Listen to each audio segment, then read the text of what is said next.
You don't need concrete to call it a road. Firestone Destination Tires. Whatever you drive, drive a Firestone. Paul Swentzel is a household name in the tire industry.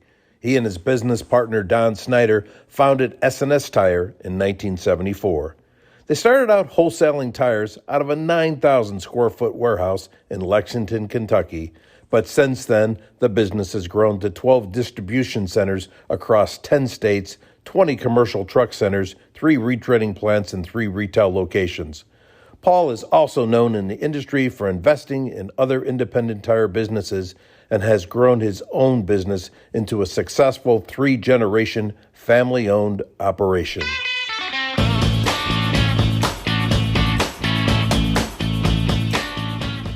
Welcome to Johnny G and Friends. I'm Johnny G, and on today's podcast, we have my good friend, founder, CEO of S&S Tire. Swentz, welcome to the show. Oh, thank you. I feel honored to be on the show. I heard about the other 2 people you had on ahead of me, Mario and Larry. The best company I've ever been in, buddy. Been associated with. Thanks for having me. Yeah, it's my pleasure. My pleasure, and I'm glad you joined us. I just want to say something, Swentz. I want to get this off my chest. I've known you for 40 plus years, and we've had a blast together. I mean, all over the world, we've had fun together. But I want to go on record by saying that all the years as I was an executive of Firestone and then Bridgestone, you never once pressured me to make a decision I didn't want to make.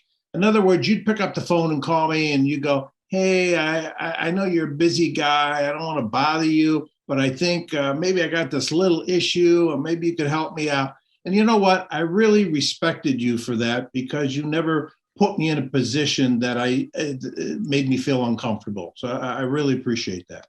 Well, I appreciate you, buddy. You did me more favors than I did you. But the only big favor I ever remember ever doing for you is you called me up once. You said, Paul, I need to sell 25,000 tires today. And I got to ship them by the end of the quarter. I said, Johnny G, that's 2 days away. He says, no problem. I'll pay the trailer rental. And I said, can I pick the sizes or are you going to pick the sizes? And he says, well, just make sure you got the sizes we got. So anyway, we bought 25,000 tires in about 15 minutes, I think. And then everybody I think you were worried about your salespeople making their quotas. You're so right. You're so right. And getting their bonuses. But it was, I remember that like it was yesterday. We could sit here and tell stories for a couple hours, by the way. But yeah, that's all right. We'll probably get carried away. I'm thinking quite a few. One other fast one. I can remember I was in West Virginia. We just got a new mining tire line, and I was in a pickup truck one time. And I get a call on my cell phone. It was you and Walter Payton.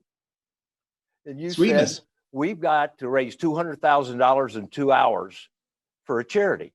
I said, will you help us? I said, oh, sure. What would be a good thing to do? I said, well, how about if I give $10,000? You went, that's perfect. We'll call 20 other dealers or 10 more dealers and we'll shame them into giving $10,000 that you did. And I think you guys raised the money for charity that day. We did. Like I say, we could tell too many stories. It's unbelievable. These are the memories that we want to bring out because, when it's all about now as we're getting into our older years, Swentz, it's all about the memories we have. And when we're gone, the memories are going to fade, Hey, well said. Well said. So let's say you graduated from Ohio State. Okay. How did you get hooked up with Firestone? Well, it's kind of a, I think, an interesting story. First is I almost didn't go to Ohio State. I was going to the University of Texas. But my dad got transferred to Cleveland, Ohio at the last minute. So I made late application to Ohio State. But then I had a great friend there that was a great friend of yours by the name of Tom Keefus. Oh, yeah. Tom Keefus had a summer job with Firestone. And I'm walking out of class one day and I take a right because I had to go potty.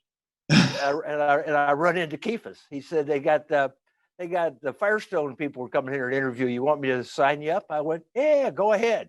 And who interviewed me was Jim Cook. Do you remember him? Oh, sure. John Cook's father. Yeah, the golfer. Yeah. And then I had a couple of job offers. The other one I considered was 3M in their tape division. And I'll guarantee you, I wouldn't own a whole lot of tape stores somewhere. So I made the right decision when I went to work for Firestone. But that's how it all started. And remember how we rewarded Keefus? You remember that? Say what? How we rewarded Keefus?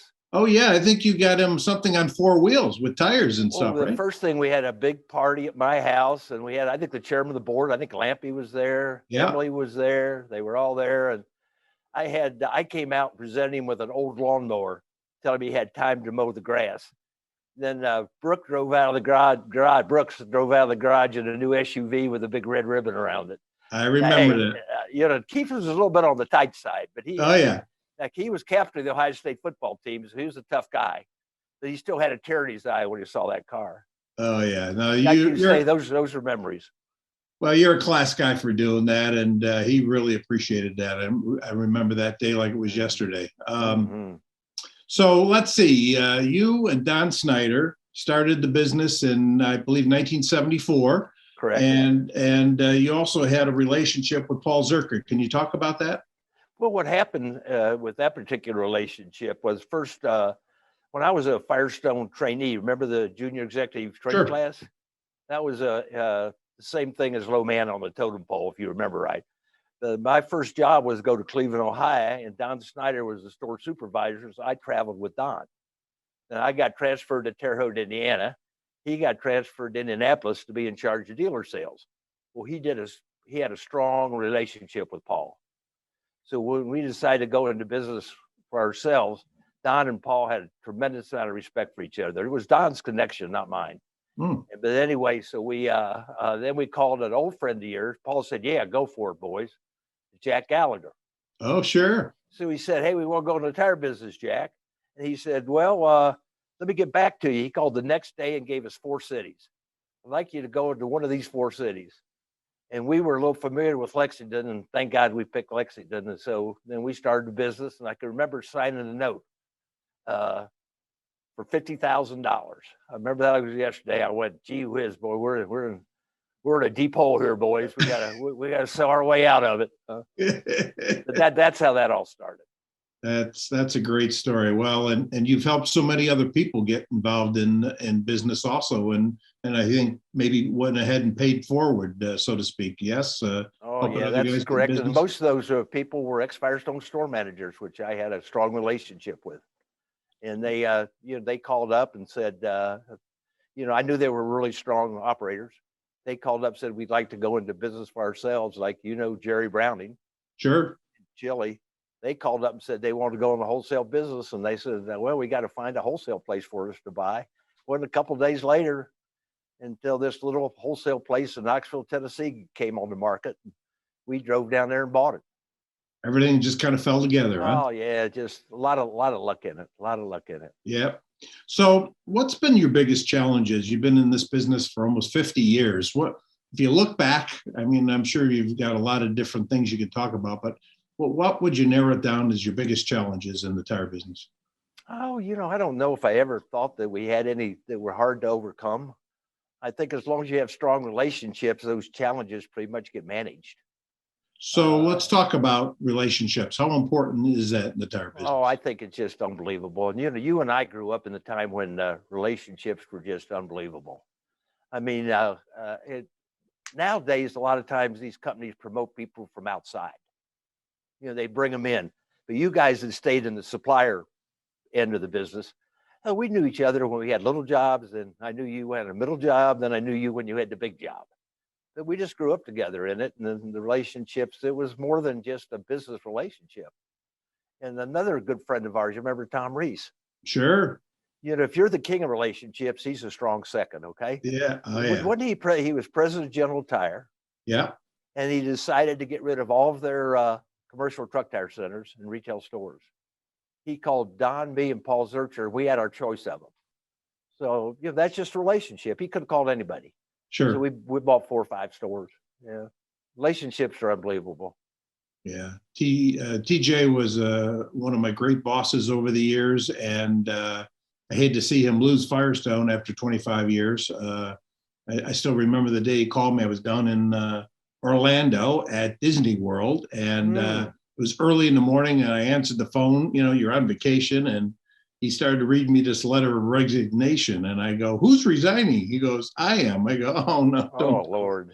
Yeah. But he still keeps in touch with me, and he was an unbelievable boss. Relationships I learned from him for sure. Yeah, he was strong. He was stronger than new rope, that's for sure.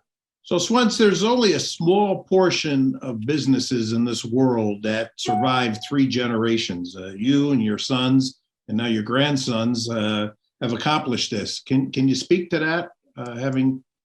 Well, I think that one thing we would have to say that it's probably really good genes, Johnny G. And the people that know both me and my wife, they would think it was probably my wife's genes that made this happen. But I'm very proud of that. Well, you should be. You should be. And I think right now we got Brooks on the line. So I'm going to come back to you, Swentz, in a minute.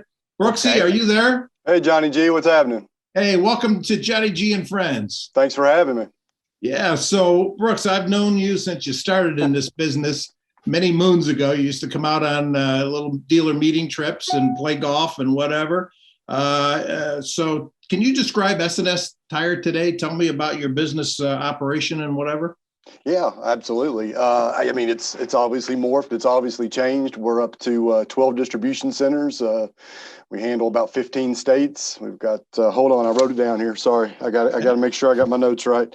We've got 15 commercial centers, 3 retread shops. We've got about 1,100 programming dealers on the wholesale side, and we deliver daily to about 10,000 different customers. So it's definitely, we've been very fortunate to take what the old man started, and he left us with a great playbook and a great foundation, and we've just been very fortunate to continue to grow.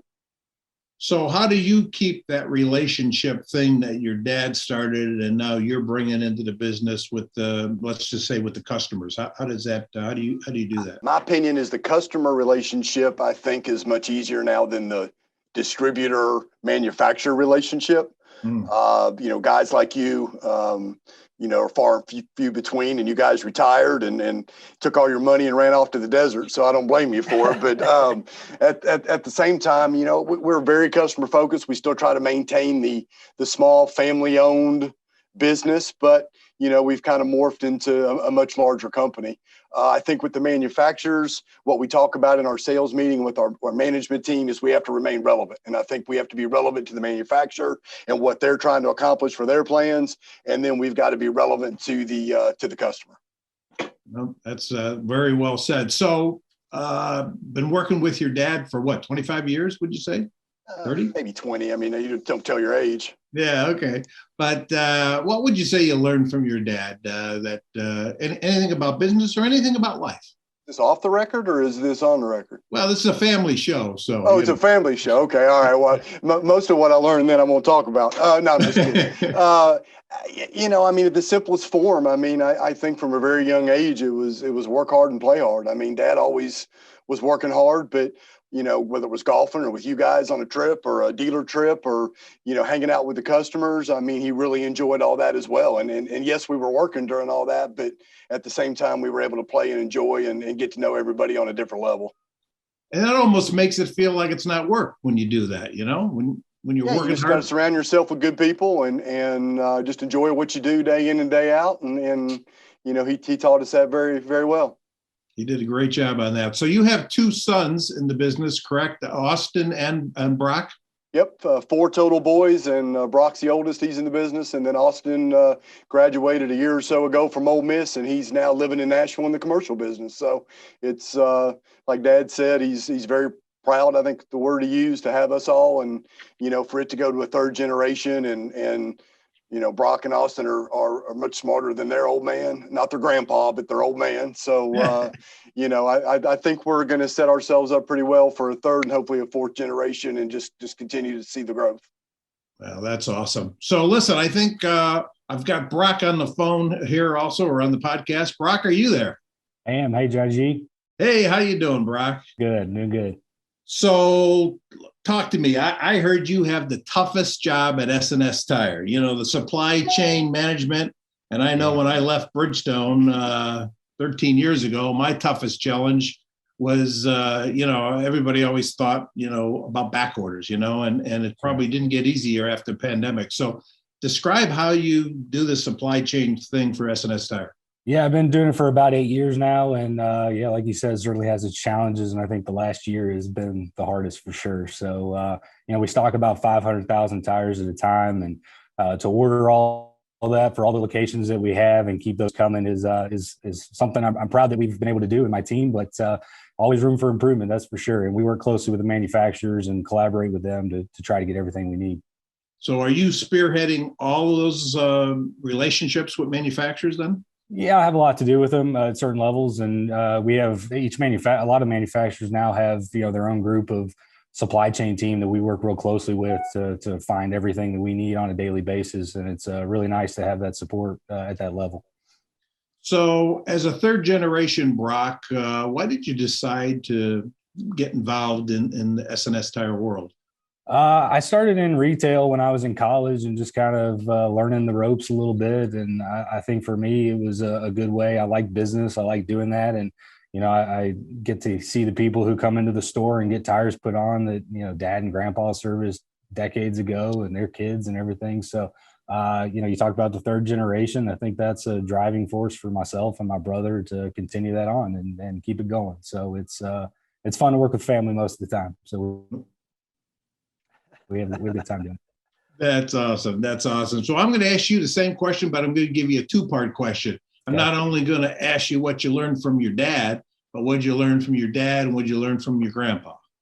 All right. Well, from grandpa, the first is always laugh at his jokes, no matter what he has to say or how many times you've heard it.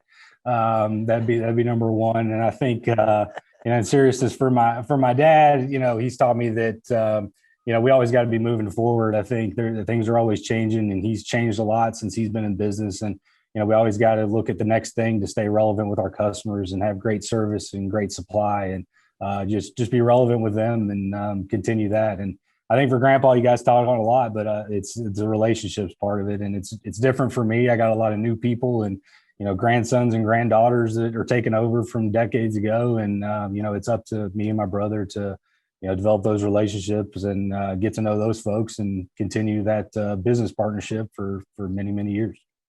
Well, thanks, Brock, and thanks for being part of this show. I'm going to go back to your grandpa now. Thanks for having me.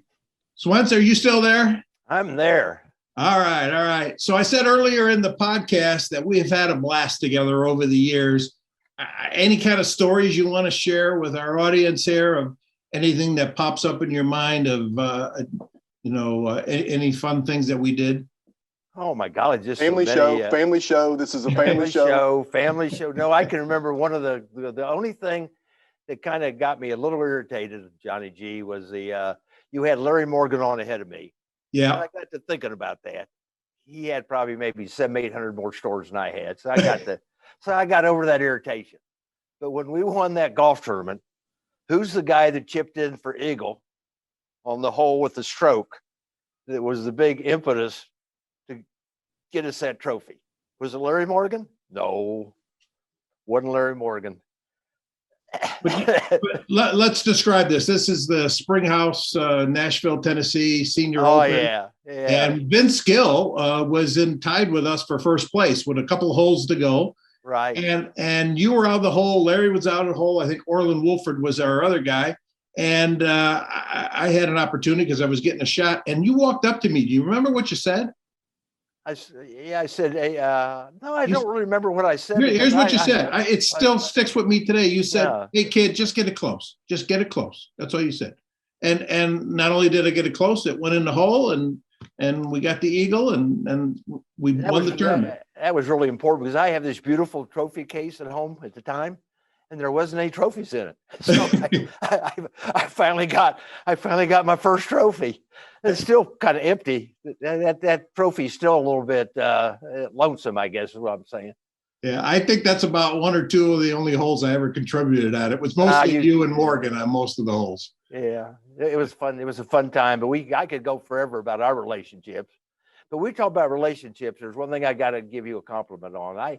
Cooper Tire had a strong relationship with Arnold Palmer. So I got very fortunate to spend time with Arnold Palmer. And I would watch him operate with people.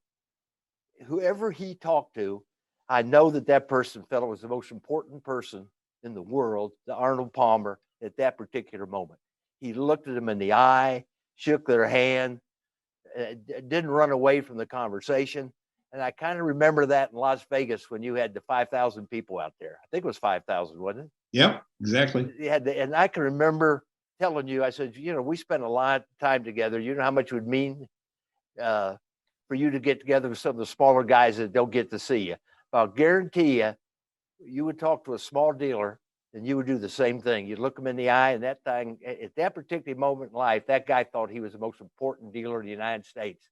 And I bet he went back to his wife and said, that was Johnny G. Him and me are really good friends. But I just remember learning that from you. But you were fabulous at that. Well, you're very kind. You're very kind. Our good friend, Sweetness, I remember when we came, what was it, Kierland, when you had a big meeting there?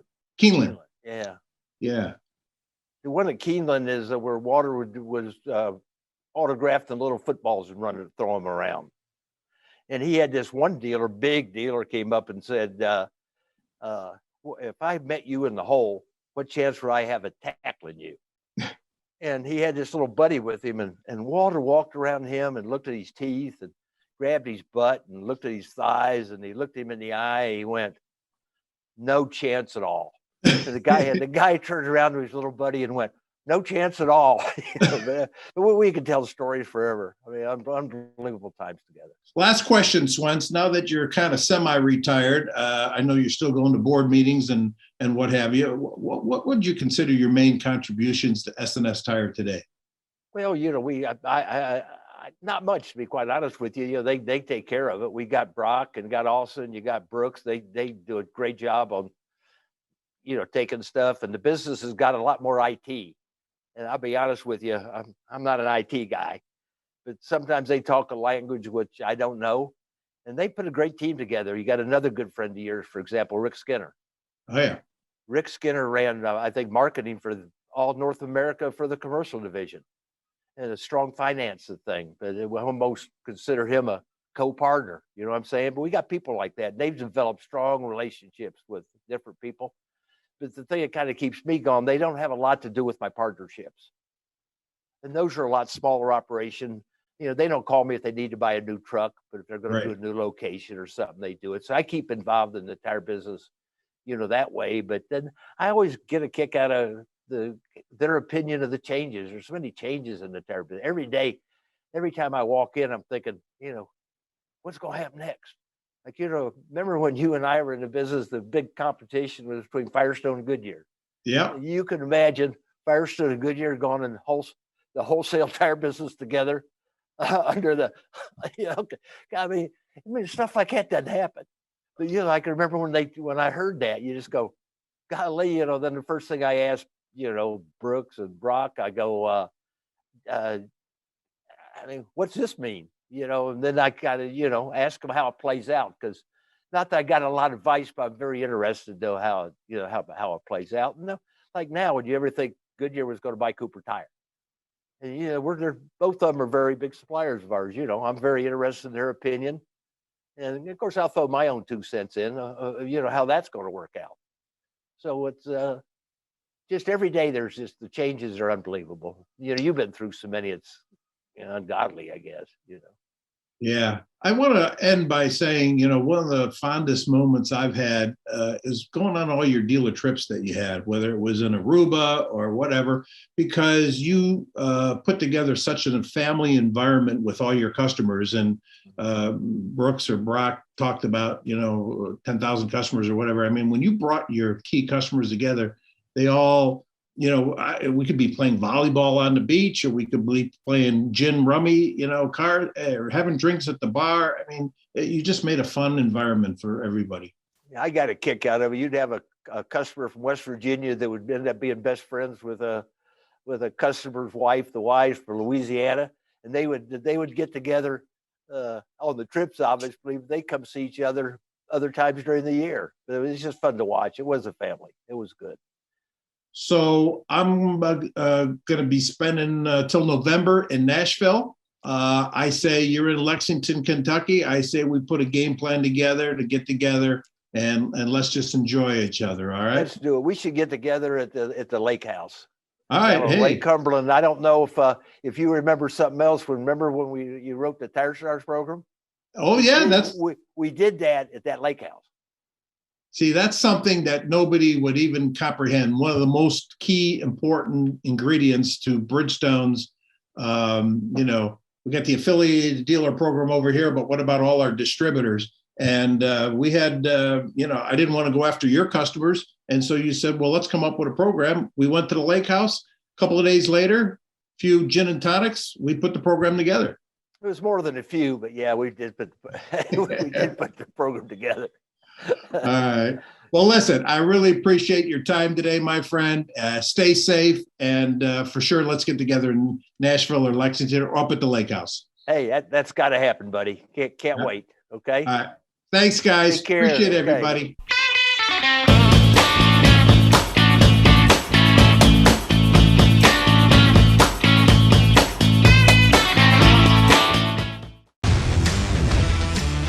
The best way to experience something in life is for yourself. And Firestone tires were built for getting out there, for 3-day weekends, and for testing the waters. Try Firestone tires for 90 days. If you're not fully satisfied, we'll refund or replace. Whatever you drive, drive a Firestone.